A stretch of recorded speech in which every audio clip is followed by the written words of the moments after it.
Sonsoles García, ministra de la Producción, Comercio Exterior, Inversiones y también de Pesca. Abogada Sonsoles García, ¿cómo está? Buenos días, bienvenida a Contacto Directo.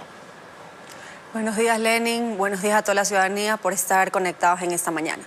¿Cuál es el impacto de este pedido de suspensión de la certificación de exportación de banano a 5 empresas, pedido que fue emitido por el Servicio Federal de Control Veterinario y Fitosanitario de Rusia? Creo que es importante entender de dónde viene y desde hace cuánto tiempo viene ya todo este pedido de la Agencia Fitosanitaria Rusa. Esto empieza en el año 2018. Cuando hacen una primera notificación diciendo que la mosca jorobada, que es la mosca que encontramos en nuestras casas, se estaban viendo dentro de los contenedores de banano que llegaban a Rusia. A partir de eso, Agrocalidad, las acciones que empieza a desplegar es crear un plan de acción donde se trabaja en conjunto con las empacadoras y todo el proceso de producción para poder medir que no haya ningún tipo de contaminación, incluso cuando se cierra el contenedor. Y eso ya se lo ha comunicado a la Agencia Fitosanitaria Rusa.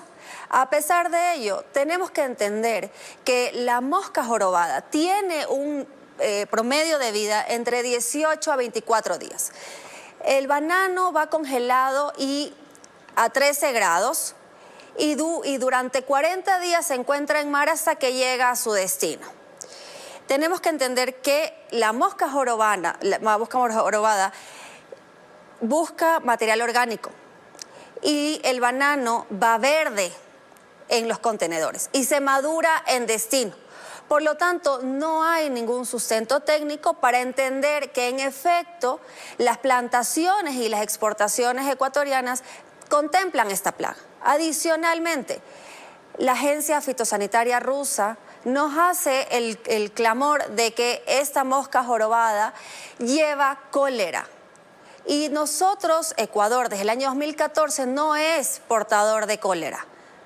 Entonces tenemos que entender que desde el parte técnica, Ministerio de Producción, Ministerio de Agricultura y Agrocalidad, estamos trabajando de forma coordinada para poder desvirtuar cualquier tipo de retaliación por parte de la Agencia Fitosanitaria hacia las 5 empresas exportadoras ecuatorianas. Ministra, entonces, si no existe una razón técnica para esta acción de la agencia rusa, ¿consideran ustedes que se trata de algún tipo de retaliación o es un error de ellos? ¿Qué es lo que está pasando? ¿Qué es lo que hay de fondo? Nosotros estamos trabajando de forma técnica y hemos presentado todos los sustentos correspondientes para que la Agencia Fitosanitaria Rusa los pueda revisar y dé de baja la suspensión de las 5 empresas ecuatorianas. Sin embargo, hasta la fecha, ni el señor presidente ni la canciller han recibido ningún tipo de comunicación por parte del gobierno ruso en que esto sea una retaliación.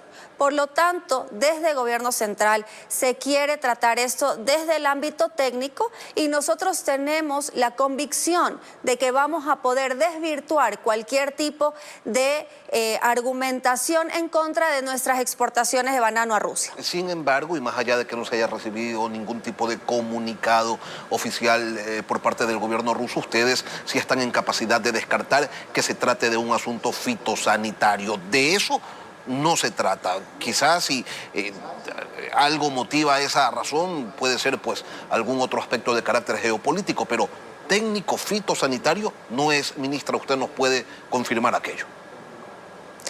Yo lo que quiero hacer énfasis, Lenin, hacia toda la ciudadanía, es que eso no es un problema que se ha suscitado el día de ayer.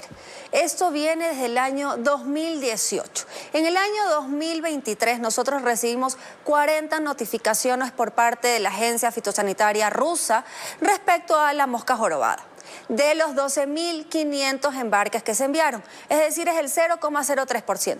Sin embargo, toda agencia fitosanitaria tiene la potestad de generar cualquier alerta que pueda causar un daño dentro de su población.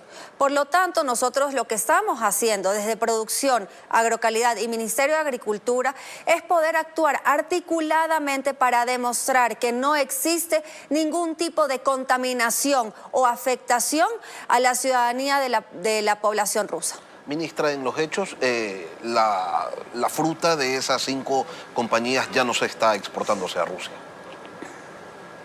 Están suspendidas la marca, por lo tanto no se pueden exportar en este momento. ¿Y el gobierno está buscando opciones para que esa fruta se coloque en otros mercados o eso ya es asunto, pues, de cada uno? No, nosotros desde el Ministerio de Producción, Ministerio de Agricultura, Agrocalidad, estamos trabajando articuladamente para que la fruta no sea desperdiciada.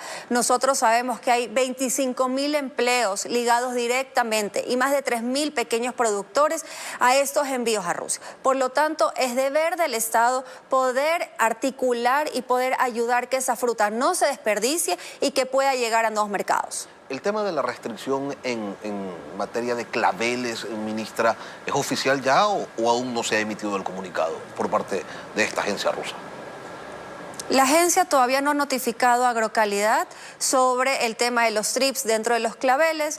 El año pasado se exportaron 125 toneladas, no es una cantidad considerable. Sin embargo, tenemos que seguir nosotros todos los procedimientos adecuados para demostrar que el TRIPS es un tipo de plaga que siempre va dentro de las flores, de las rosas, pero que no tiene ninguna afectación ni para la salud del ser humano ni para la salud de los animales. En relación al acuerdo comercial con China, ministra, ¿ya tienen ustedes los votos en la Asamblea para contar, pues, con la ratificación del mismo?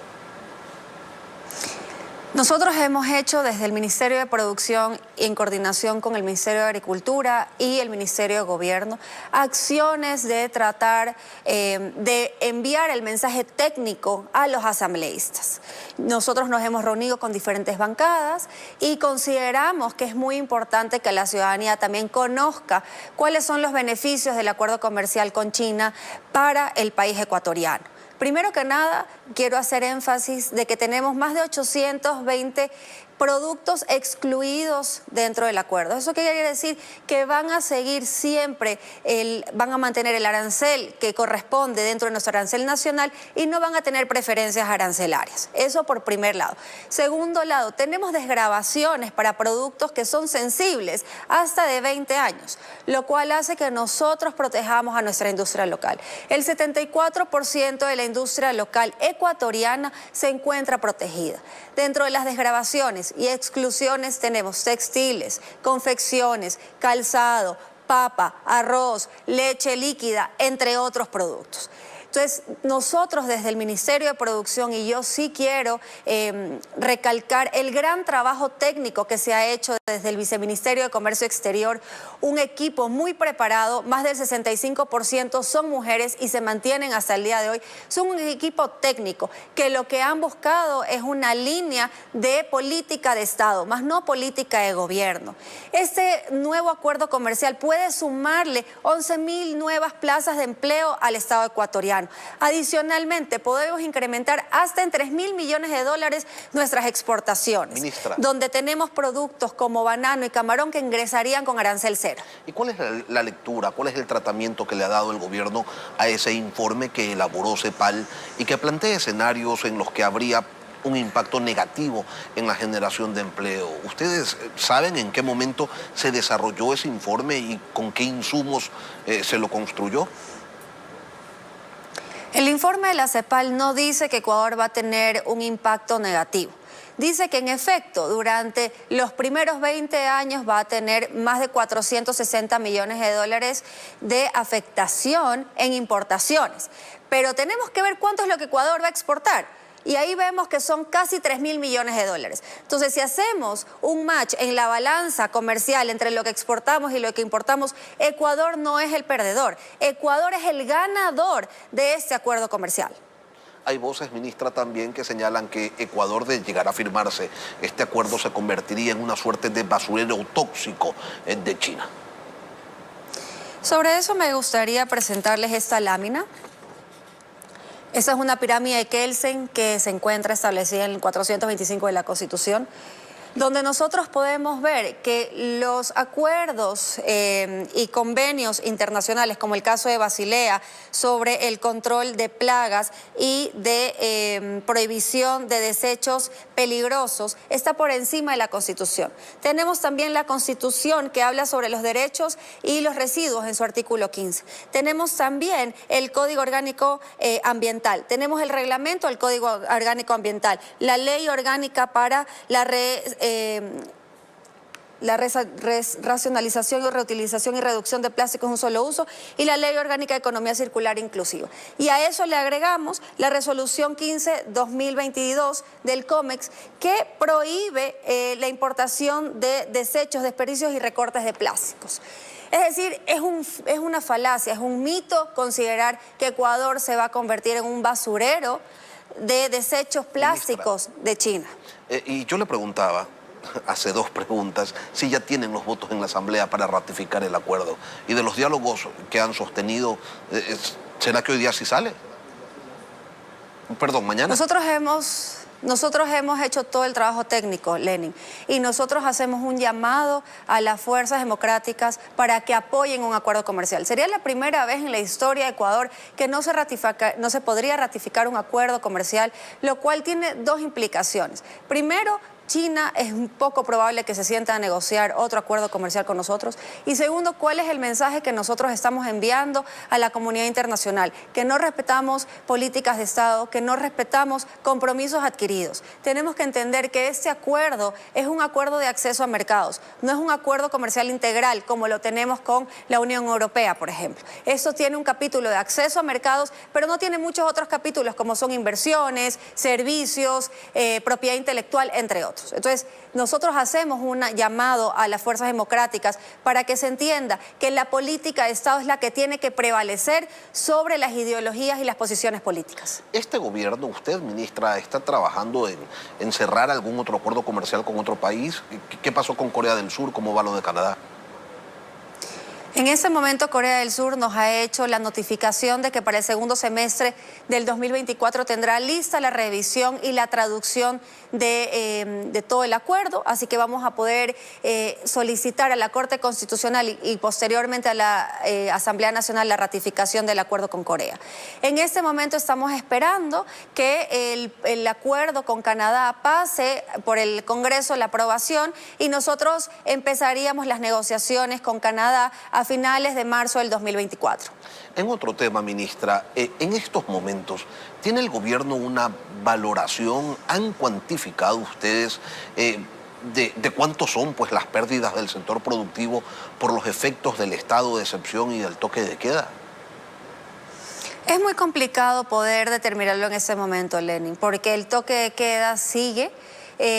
Y como sabemos tenemos una semaforización andando en este momento y claramente nosotros lo que buscamos es que la ciudadanía y que los trabajos no se pierdan, pero lo más importante en este momento es poder mantener la paz y poder mantener y precautelar la vida de los ecuatorianos. Y es por eso que el señor presidente emitió el decreto 111 donde declara el estado de guerra y conflicto armado no internacional y nosotros como ciudadanos ecuatorianos tenemos que velar y precautelar la vida de los ciudadanos. ¿Qué pasaría, Lenin, si en este momento el presidente quita el toque de queda y tenemos niños yendo a las escuelas que son avaliados? ¿O qué pasaría si en las noches tenemos todos los restaurantes y las discotecas abiertas y llegan a suscitarse una bomba? No podríamos nosotros, como ciudadanos y como gobierno, dormir pensando en que no estamos precautelando la vida de los ciudadanos ecuatorianos.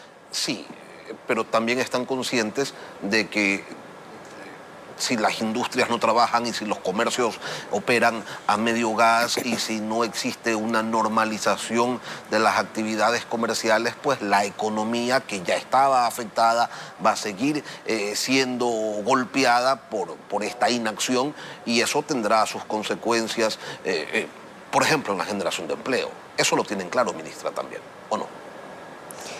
Bueno, desde el gobierno central nosotros hemos tomado ciertas acciones como la ley de eficiencia económica donde se incentiva a las empresas a contratar jóvenes y sobre todo graduados de universidades públicas para que puedan incrementar sus deducciones. En este momento, Lenin, creo que lo más importante que tenemos que enfocarnos como país es en la seguridad y en la paz.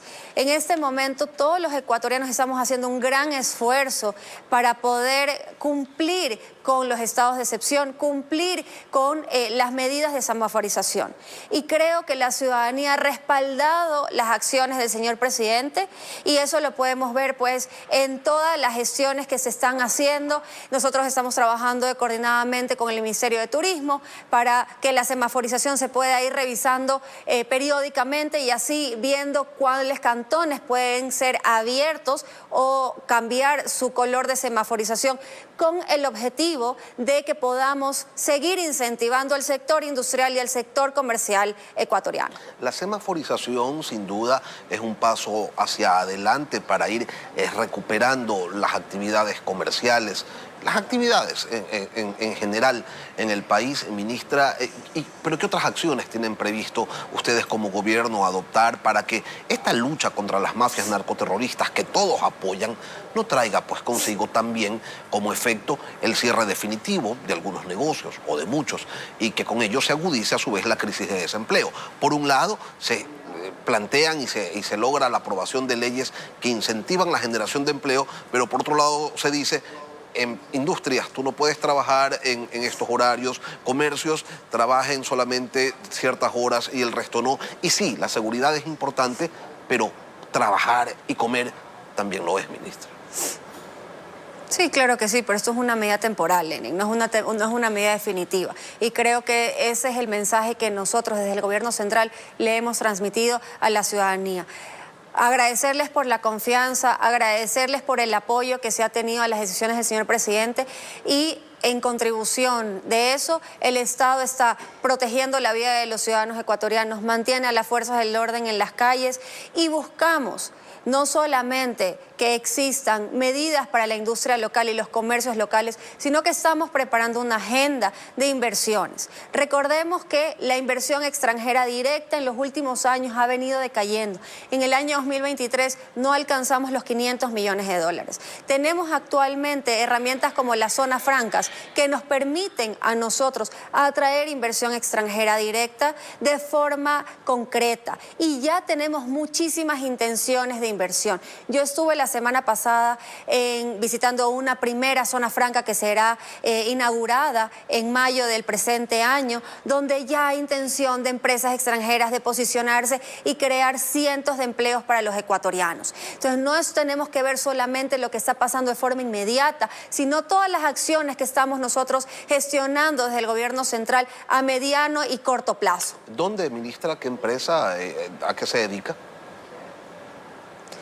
A ver, tenemos empresas como call centers, tenemos empresas de fintech, tenemos empresas exportadoras de servicios, exportadoras de productos. En este momento es muy preliminar que yo pueda dar los nombres de las empresas porque todavía no ha salido el reglamento y no pueden calificarse, pero la intención y el interés están que es el primer paso para que se pueda concretar la inversión extranjera directa. Ministra, usted señalaba 500 millones de inversión extranjera directa en el 2023. ¿Cuánto esperan ustedes captar en el 2024? Y le pregunto la cifra, ministra, para poder evaluar la gestión pues cuando termine el año. Nosotros esperamos superar los 1.000 millones de dólares. En este momento ya tenemos proyectos como Billonaco, proyectos como Solarpack, que en ese momento ya van a ingresar esas inversiones al Estado ecuatoriano y crear más de 150 empleos. Entonces son más de 400 millones de dólares que ya entre febrero y marzo ingresan a posicionarse en Ecuador. Y ojalá pues que aquello se multiplique. Sonsoles García, ministra de la Producción, gracias por acompañarnos, abogada, hoy aquí en Contacto.